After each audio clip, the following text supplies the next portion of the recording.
สุขสันต์แม้ยามพังพาผิดไปอาภัยให้กันดวงใจสองจงยืนมั่นต่อคำคนพอเดียวมีเดียวขออนุญาตเดี๋ยวพี่กันเด้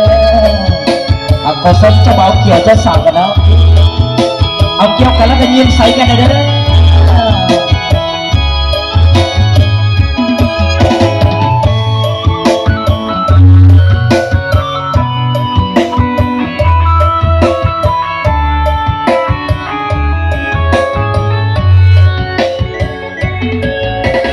จง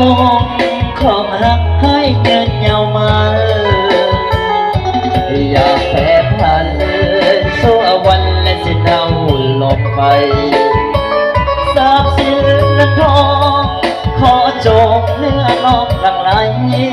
แม้เกิดเป็นลูกอกอีสายลำเลิศด้วยปาฏิภาบาทนี้ทางสองสมปองเป็นคู่กันแล้วได้เป็นผัวที่เมียแก้วแน่แล้วพบความสุขสันต์แน่นยามฟังพาผิดไป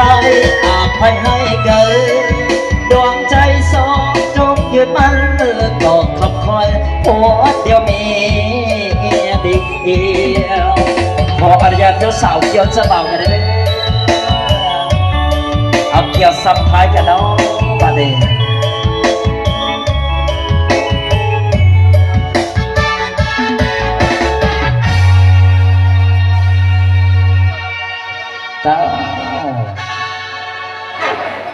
ขอบใจพิเศษทั้ง